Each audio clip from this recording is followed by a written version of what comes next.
300 سال قبر میں رہنے والا آدمی۔ محترم و ناظرین، اس واقعے کے جانب بڑھنے سے پہلے آپ تمام دوستوں کو یہ بتانا چاہتا ہوں، یہ واقعہ شاہ عبدالعزیز رحمۃ اللہ علیہ محدث دہلوی نے اپنی کتاب میں نقل کیا ہے۔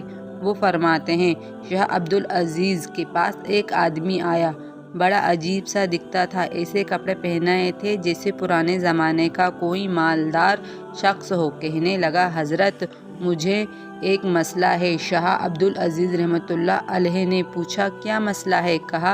کہنے لگا، میں بڑا مالدار تھا، بڑی عیش و عشرت میں زندگی گزر رہی تھی۔ ایک دن آقا نے مجھے نوکری سے نکال دیا، پیسے ختم ہو گئے، فاقے کا وقت آ گیا تو میں اپنے گھر چلا گیا، پیسے نہیں تھے، گھر والوں نے عزت دینا چھوڑ دیا، میرے بچے مجھے ملامت کرنے لگے، گھر میں بیکار پڑے رہتے ہو، کوئی کام کیا کروں، میں گھر والوں پر بوجھ بن گیا۔ ایک دن غصے میں گھر سے نکلا، ایک گھوڑا تھا اور کچھ کپڑے، گھر والے رونے لگے کہ آپ کدھر جا رہے ہیں، لیکن میں نہیں رکا اور سفر کرنے لگا۔ کافی سفر کرنے کے بعد ایک انتظار گاہ میں بیٹھ گیا، وہاں کچھ عورتیں بیٹھی ہوئی تھیں، کچھ عورتیں مسافر تھیں، کچھ عورتیں جسم فروش تھیں جو وہاں انتظار گاہ میں مسافروں کے لیے بیٹھی ہوئی تھیں اور مسافروں کو اپنا جسم بیچتی تھیں۔ کہتے ہیں، میں وہیں پر پریشان بیٹھ گیا، ایک عورت آئی اور کہنے لگی، کیا چاہیے؟ میں نے کہا، مسافر ہوں، میرے پاس کچھ نہیں، اگر کھانے کو کچھ ہو تو دے دو۔ وہ میرا مقصد نہیں سمجھی، انہوں نے کھانے کے لیے دیا تو کچھ عورتیں آ گئیں، کہنے لگی، رات کے لیے کیا ارادہ ہے؟ میں نے کہا، میرے پاس آگے سفر کے لیے پیسے نہیں ہیں، جو کھانا دیا ہے اس کے بدلے مجھ سے کوئی کام کروا لیں، کوئی مزدوری کروا لیں۔ اتنے میں ایک عورت آئی اور مجھے بار بار پوچھنے لگی، آپ کیوں پریشان ہو؟ میں نے پورا واقعہ بتا دیا، گھر والوں نے گھر سے نکال دیا، میں کہیں مزدوری ڈھونڈنے کے لیے نکلا ہوں اور میرے پاس پیسے نہیں۔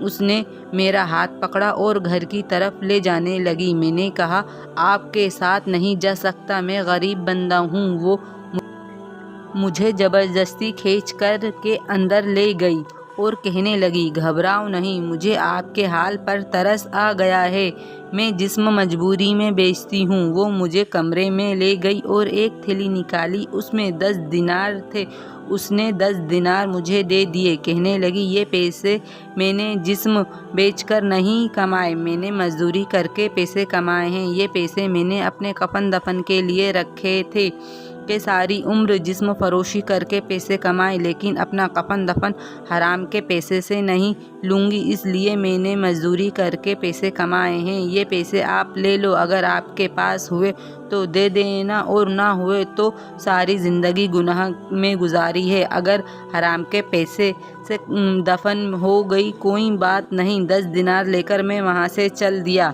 ایک جگہ ایک مالدار آدمی کو دیکھا، میں اس کے پاس گیا اور کہنے لگا، حضرت مسافر ہوں اور غریب آدمی ہوں، کوئی مزدور چاہیے ہو تو کہنا۔ کہنے لگا، کون سا کام کر لیتے ہو؟ میں نے کہا، ہر کام کر لیتا ہوں، یہ فقر و فاقہ اور پریشانیوں کا مارا ہوں، ایک عورت سے 10 دینار قرض لے کر آیا ہوں، جو بھی کام بولیں گے کر لوں گا۔ انہوں نے اپنے ساتھ مزدوری پر رکھ لیا، اللہ نے مجھے فہم اور سمجھ زیادہ عطا کی تھی اور میں اس کا خاص آدمی بن گیا، اس کے پاس جو بھی آتے تو مجھے دیتا۔ ایک زمانہ گزرا کہ مجھے گھر سے ایک خط موصول ہوا کہ بچے کی شادی کے لیے پیسے بھیج دو۔ میں نے خط ساتھ لیا اور کچھ ہاتھیوں اور اونٹ ساتھ لے کر نکل آیا۔ 8000 دینار میرے ساتھ تھے، جو اس وقت کے کروڑوں بنتے ہیں۔ 8000 دینار لے کر ایک تھیلی میں چل پڑا۔ جب اسی جگہ پر پہنچا تو میں نے وہاں کی عورتوں سے پوچھا کہ یہاں فلاں عورت رہتی تھی، تو کہنے لگے،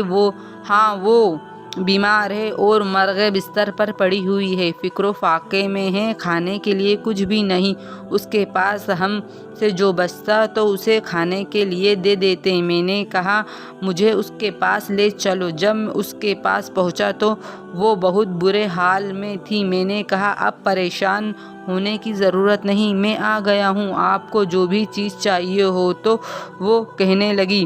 مجھے کسی چیز کی ضرورت نہیں، میں توبہ کر چکی ہوں اور میرے آخری وقت آ چکے ہیں اور جسم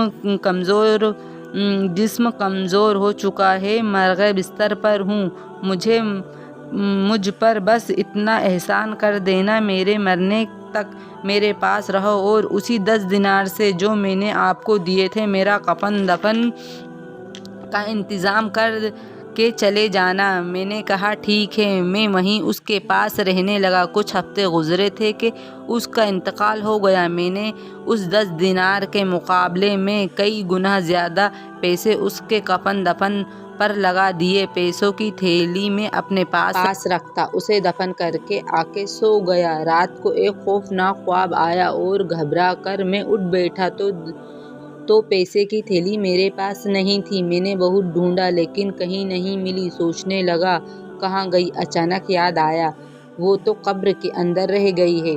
پیسے بہت زیادہ تھے تو میں نے قبر کھودنے کا ارادہ کر لیا۔ قبر ابھی تازہ تھی، میں نے قبر کھودنا شروع کر دیا۔ جب مٹی ہٹا کر دیکھا تو عورت اور تھیلی دونوں ہی غائب تھے۔ میں بڑا حیران ہو گیا، عورت کہاں گئی؟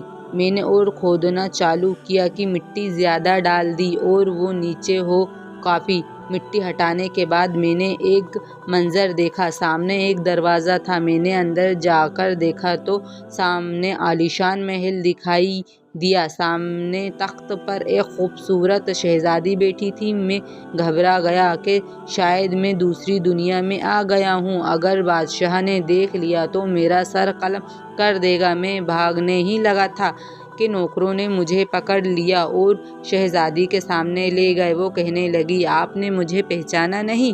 کہا نہیں۔ میں کہنے لگی میں وہی عورت ہوں جس کو آپ نے اپنے ہاتھوں سے دفن کیا تھا۔ میں نے پوچھا یہ سب کیسے ہوا؟ تو کہنے لگی میں نے ساری عمر جسم بیچا تھا اللہ کے سامنے کرتے ہوئے، مجھے شرم آتی تھی کہ میرا پلیت اور گندا جسم اس قابل نہیں کہ میں اللہ کے سامنے کھڑی ہو سکوں۔ اللہ رب العزت نے فرمایا شرمانا نہیں، آپ نے میرے نام پر غیرت کی ہے، میرے مجبور بندے کی مدد کی ہے، اب 10 دینار کے بدلے میں نے آپ کو یہ جنت عطا کی ہے۔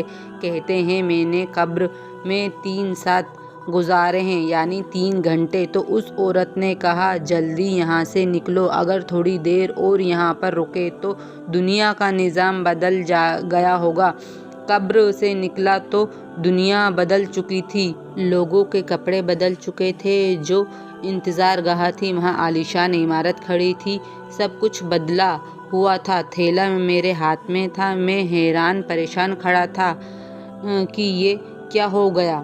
وہیں پر ایک بابا جی کھڑے ہوئے تھے۔ میں نے پوچھا بابا یہاں پر ایک انتظار گاہ ہوا کرتی تھی؟ وہ کہنے لگے مجھے معلوم نہیں، شاید میرے والد کو معلوم ہو۔ وہ مجھے اپنے والد کے پاس لے کر گیا۔ اس کا والد نہایت عمر رسید شخص چارپائی پر لیٹا تھا۔ میں نے ان سے پوچھا بابا یہاں پر ایک انتظار گاہ ہوا کرتی تھی؟ وہ کہنے لگے کہ بیٹا میں نے خود تو نہیں دیکھا لیکن اپنے بڑوں سے سنا ہے کہ یہاں پر ایک انتظار گاہ ہوا کرتی تھی، یہاں پر جسم فروش عورتیں رہا کرتی تھیں۔ وہاں پر ایک بدکار عورت تھی جس کی قبر میں ایک آدمی اترا، 300 سال ہو گئے، وہ آدمی واپس نہیں نکلا۔ میں نے کہا بابا وہ آدمی میں ہی ہوں۔ بابا نے آنکھوں کو انگلیوں سے کھول کر مجھے دیکھا، شاید اس کی نظر کمزور ہو گئی تھی۔ میں نے بابا جی کو وہ پیسے دکھائے تو وہ بولا ان پیسوں کا مجھے معلوم نہیں کہ یہ کس زمانے کے ہیں، یہاں محدث رہتا ہے، شاہ عبدالعزیز اس کا نام ہے، اسی کے پاس لے جاؤ۔ تو میں شاہ عبدالعزیز رحمۃ اللہ علیہ کے پاس چلا گیا اور سارا واقعہ بیان کر دیا۔ اس نے فرمایا کہ آپ کے زمانے کے لوگ یہاں پر نہیں ہیں، آپ مکہ مکرمہ چلے جاؤ اور وہاں عبادت کرتے رہو۔ وہ شخص مکہ مکرمہ چلا گیا، وہاں بیت اللہ میں عبادت کرتا رہا اور وہیں پر وفات پائی، اسے جنت البقیع میں دفن کر دیا گیا۔ اس واقعے کو شاہ عبدالعزیز رحمۃ اللہ علیہ نے نقل کیا ہے، جو بہت ہی بڑے محدث ہیں۔ اور اسی طریقے کی حدیثیں اور واقعے سننے کے لیے ہمارا چینل محمد علی کو لائک، سبسکرائب اور کمنٹ ضرور کریں۔ اللہ حافظ۔